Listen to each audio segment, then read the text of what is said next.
Good morning, dear students. In the last class, we have discussed about electricity, isn't it?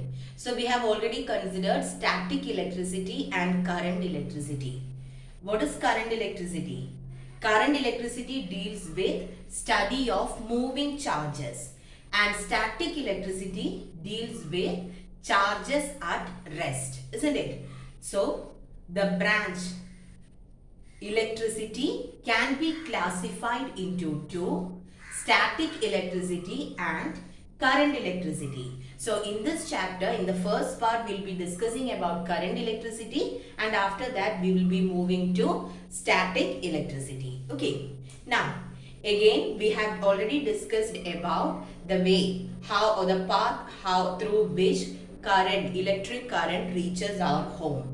Here we have the power generating stations. Actually, the power is generated in the power generating station, and from there, through transmission cables, it reaches the pole or the post near our house. Then in the pole, a fuse is there. Actually, that is known as company fuse. Okay. Then from there, the power will enter the kilowatt hour meter first. From the kilowatt hour meter, it moves to the main switch, then the main fuse, from there to the distribution board, and from the distribution board, the power will be distributed to different rooms, and from there to the different electrical equipments. So that is what we have learned, isn't it? Now, we will be moving towards the different types of wires. From the main supply, we are getting the electric power from the main supply, and the wires which come from there are of three types. Okay, so there are three types of wires.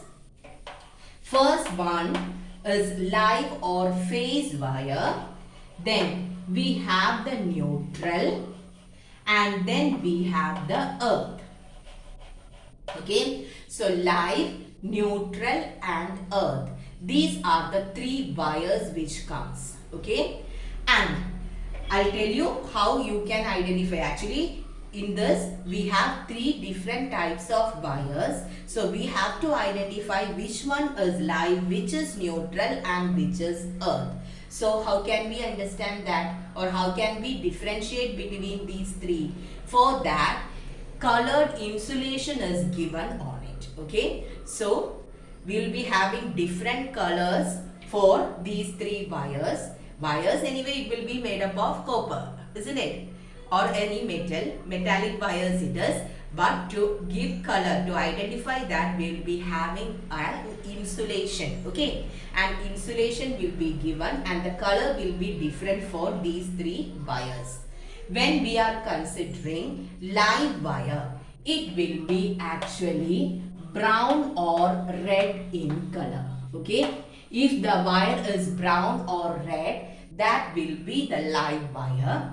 Then if it is black or blue, and children, it is better to write the lecture notes from this portion. Okay, so please write the lecture notes. For neutral wire, the color will be black or blue, and for the earth wire, it will be green or yellow. So this is how we can identify these three wires. Okay, brown or red means it is live wire. Then neutral means black or blue, and earth means it will be either green or yellow in color. Now, first we will be moving to the live wire, and we'll check what is its function. Live wire actually transfer the power to an equipment. Okay, so for an electrical appliance, in order to make it work, electricity is required. So live wire will be carrying current to an electrical equipment, and one end of the live wire will be on the main supply, then the other will be passed to the electrical equipment. Now, moving to the neutral wire.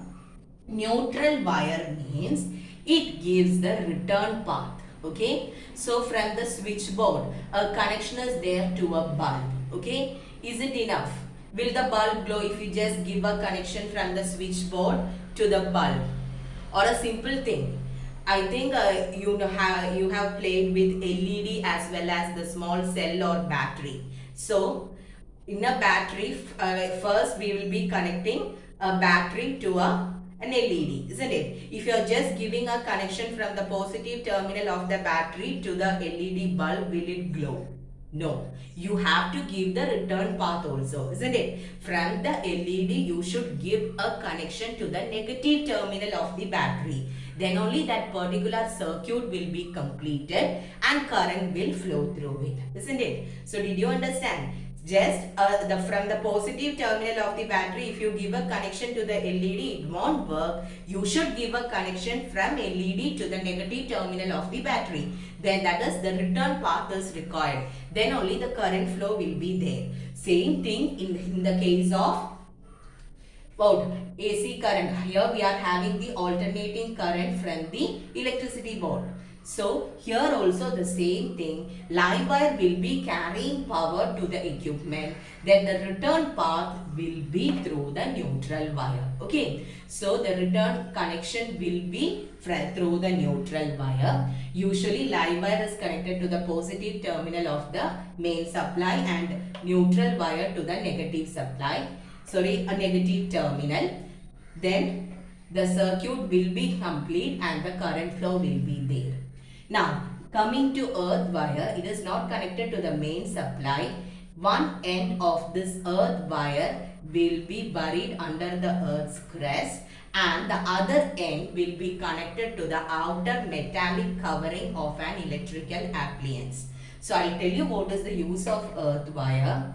Sometimes due to any faulty connection or any issues, there may be leakage of electric current. In such cases, when you touch an appliance, there is a chance to get electric shock. So this earth wire is actually used in order to protect ourselves as well as the appliance from electric shock. Okay.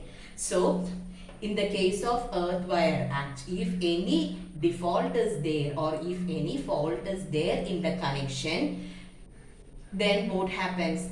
There will be leakage of electric current. So the function of the earth wire is to carry this excess current to the ground. Okay, earth is considered as a good conductor. So if excess current is there, you can connect it to the earth. So that is the function of the earth wire. I'll repeat. We are having three wires: live, neutral and earth. Live means it carries the current to an electrical appliance. The return path is given by the neutral wire. Now earthing is given in order to protect the appliance as well as ourselves from electricity or electric shock. Then if excess current is there, what happens? If earth connection is there, the excess current will go to the earth. Okay, now one end of the earth wire will be connected to the, or that will be buried to using a copper wire. It will be actually connected to a copper wire, and that copper wire will be connected to a copper strip which is buried under the earth's surface. Then the other end of the earth wire will be connected to the outer metallic casing, because we will be touching the outer metallic casing. So to protect ourselves from getting electric shock, we are having the earth wire. Okay, so one end will be connected to the outer metallic coating of the, or outer metallic case of the appliance. So these are the three wires which we can see in the transmission cable. Okay, so three wires: live, neutral and earth. Hope it is clear for you. Then next is about electric fuse. Okay, so from the beginning onwards I am using the word fuse. Do you know what is a fuse? I told you that on the pole we have the company fuse. Then once the current power enters our house, after the kilowatt hour meter, we have the main switch and the main fuse. So what is a fuse? Fuse is a safety device which is used to protect the appliances from excess current or damage. Okay, so due to some fault, if excess current is flowing, each and every appliance is actually designed to withstand a certain amount of power. If more power is coming means it can distract that electrical appliance. So if you are considering a fan, fridge or any electrical appliance, each one can withstand only a certain limit of power. Okay, so there is a limit. But in some cases, when excess current comes, what happens? That entire appliance will get distracted. So, in order to protect an electrical appliance, we are using an electric fuse. Okay. So, when you are considering main fuse, actually, after the kilowatt hour meter, we will be having the main switch and the main fuse, isn't it? Now, when you are taking a fuse, it is actually made up of an fuse wire. Okay, fuse means, I hope you have seen a fuse. So near the kilowatt hour meter or the main switch, you can see the fuse. Suppose if the current power failure is there in your house, your father will be just checking whether the fuse is gone. Have you noticed that? So earlier days we had the cartridge type fuses, or that cream colored fuse. There a porcelain covering will be there, and inside that we are having the fuse wire. So if the power supply is not there, your father will be checking that, and sometimes that fuse wire will be broken. So he will change the fuse wire and the power supply will be restored, isn't it? So that was the fuse which we used in olden days. But in new houses and all, we are having MCB. So I'll tell you what is the difference. First, coming back to the normal fuse. So there a porcelain covering is there. Porcelain means it is actually a bad conductor of electricity. So we can directly touch that. Okay. So we'll just porcelain covering it is. So when you take that porcelain covering, inside that we'll be having the fuse wire. So what happens is, if excess current is coming, okay, if excess current comes, this fuse wire will melt. Fuse wire will melt. When the fuse wire melt, what happens? The complete connection to the house will be lost, thereby protecting our electrical appliances. Okay. Now, you should be thorough about a fuse because it's very important. Now, we'll be moving to the wire which is used in a fuse. Fuse wire is made up of an alloy of lead and tin. It's very important. Fuse wire is made up of an alloy of lead and tin. We cannot use copper or some other good conductor as a fuse wire. If it is a good conductor, what happens? The entire current will pass and it will reach the electrical appliances and will destroy the appliance completely. So here we will be using an alloy of lead and tin as the fuse wire, and there are reasons for using this as the fuse wire. First one is they have low melting point. Then the next one is it's a bad conductor. Okay. Low melting point and bad conductor. So please note this, it's very important. A fuse wire is made up of an alloy of lead and tin. And why are we using an alloy of lead and tin here? The reason is it has low melting point and it is a bad conductor. Now I'll tell you why. What is the reason for this? Okay. Low melting point. Low melting point means what? It will melt easily. So the fuse wire should melt easily if excess current flows through it. And how an object melt? An object will melt when it gets heated, isn't it? It is a bad conductor. Bad conductor means which offer some resistance or obstruction to the flow of current. So, if the current can't move through a wire smoothly, what happens? It produces heat. An object gets heated when current is passed through it. So, due to that heat, what happens? The wire gets melted. Okay, so that is what happens here. When we are using an alloy of lead and tin, It has low melting point and it is a bad conductor. Since it is a bad conductor, what happens when excess current flows through it, it gets heated up. And due to that heat, the wire will melt, thereby breaking the entire power into the appliances in the house. Okay, so that is the use of a fuse. So what all things you have to remember about fuse? Fuse is a safety device which is used in order to protect the electrical appliances from damage. A fuse wire is made up of an alloy of lead and tin. The reason is they are having this alloy of lead and tin has a low melting point and it is a bad conductor. That is why we are using this. Okay. Now, the next thing is, I told you the fuse wire will get melt and the connection will be lost. How can this fuse wire gets melted, or how excess current will come through it? Okay. So for that, 3 reasons are given. First one, the fuse wire can melt due to, or there will be a fault in the connection due to short circuit, overloading, or fluctuation. So these are the terms which you hear in your day-to-day life, isn't it? Usually in SM Street we will hear many shops are burned due to short circuit. Short circuit is the reason for fire in that particular region. So we will check what these are: short circuit, overloading, and fluctuation.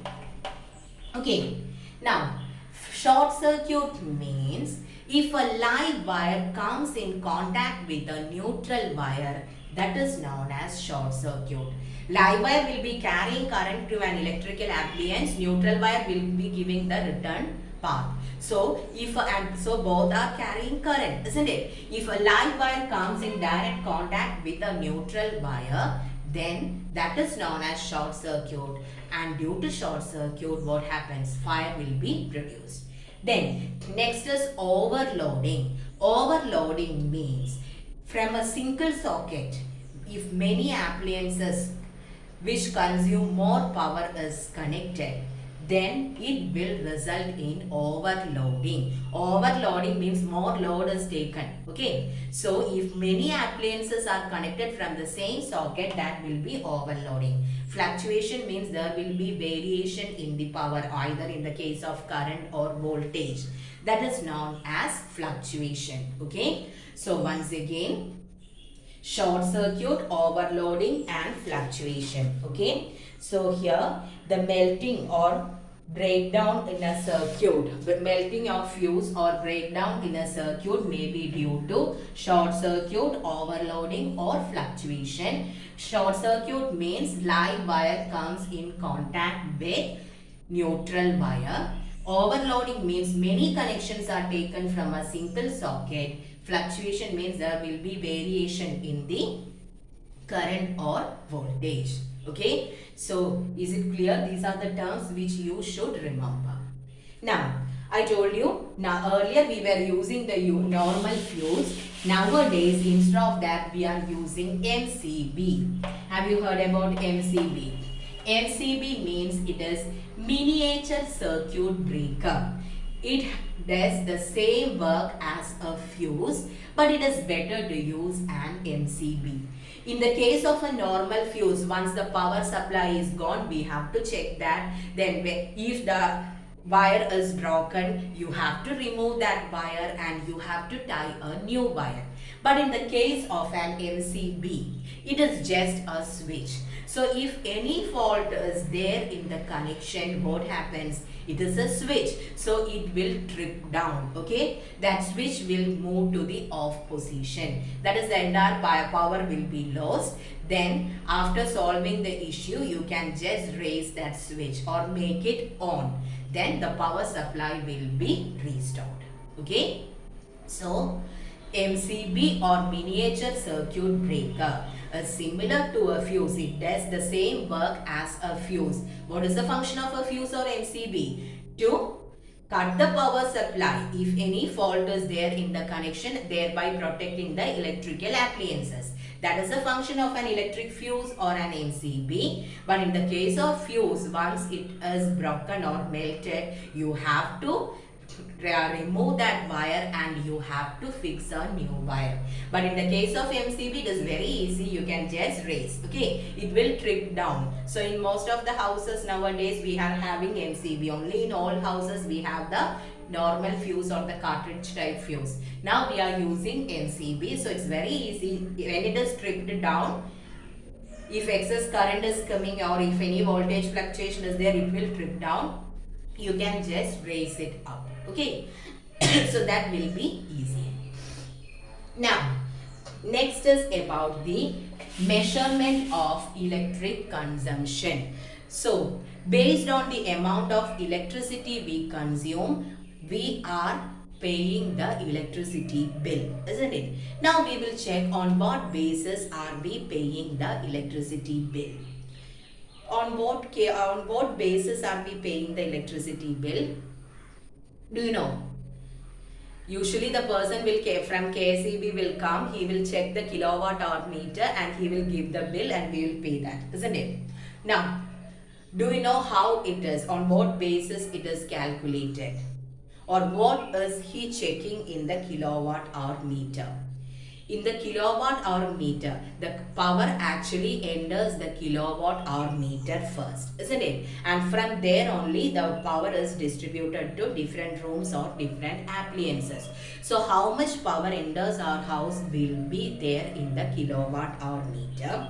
Even though the SI unit of energy is joule, electrical energy is usually measured in kilowatt hour meter. Okay, in kilowatt hour. Electricity or electrical energy means it is a form of energy. SI unit of energy is joule. But commercial unit or commonly used unit for electrical energy is kilowatt hour. Kilowatt hour. Okay, so 1 kilowatt hour means if an appliance of power 1 kilowatt works for 1 hour. Okay, if an appliance of power 1 kilowatt works for 1 hour, then the electrical energy consumed will be 1 kilowatt hour. It is 1 kilowatt hour. And this 1 kilowatt hour is actually known as 1 unit. I'm sure that you haven't heard about kilowatt hour, but you know what is a unit. Based on the number of units of electrical energy consumed, we are paying the electricity bill.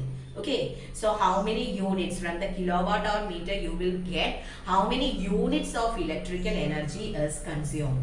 That 1 unit means actually it is 1 kilowatt hour. Okay, your parents will be telling these many units are used or consumed this month, and based on the number of units consumed we will be paying the electricity bill. And in scientifically this 1 unit means it is kilowatt hour. Okay, so based on the number of units of electrical energy consumed, we are paying the electricity bill. 1 unit is equal to 1 kilowatt hour. 1 kilowatt hour means what? If an appliance of power 1 kilowatt works for 1 hour, then 1 unit of energy is consumed. So from the kilowatt hour meter, we will get how many units of energy are consumed per month or in 2 months. Usually they will come to take the electricity reading within 2 months, isn't it?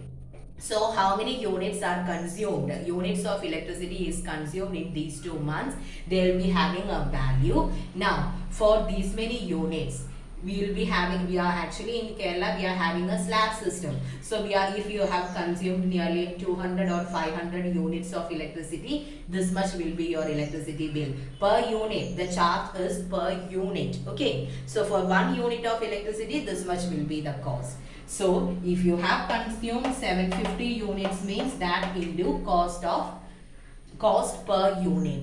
That will give you the electricity bill.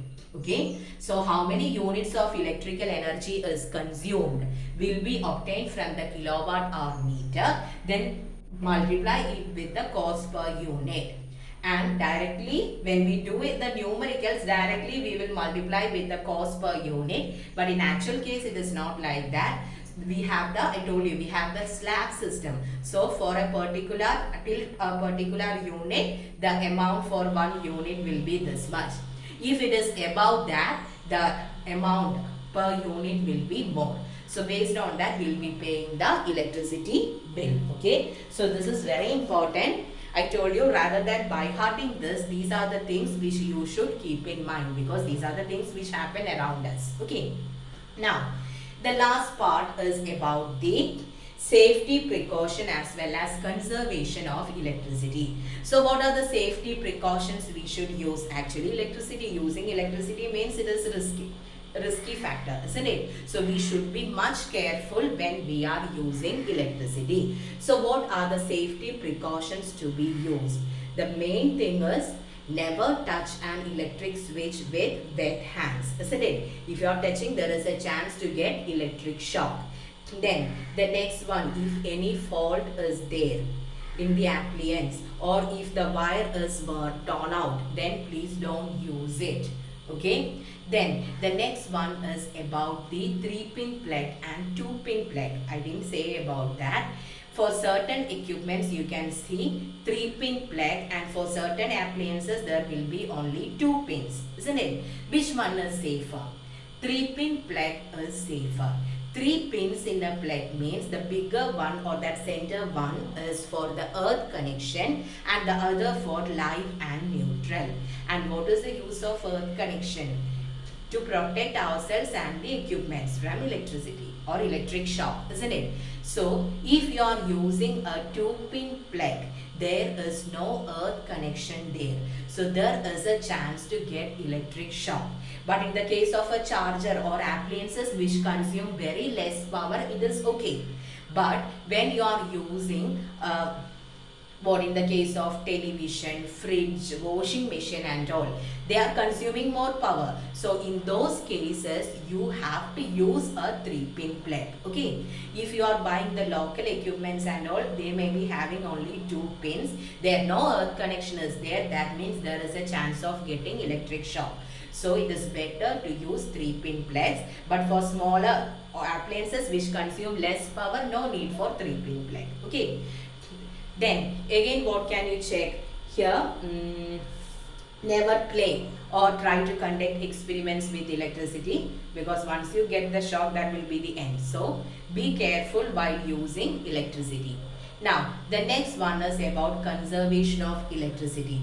So if when you are reading the newspapers, you will understand in few places there will be continuously power cuts. Why? The reason is we don't have the enough amount of electricity. So we have to conserve the electricity for the future generation.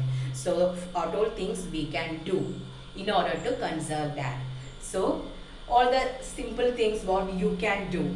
Unnecessarily don't pull switch on the light or fan. Daytime we don't want the light, and if it is too hot you can use the fan.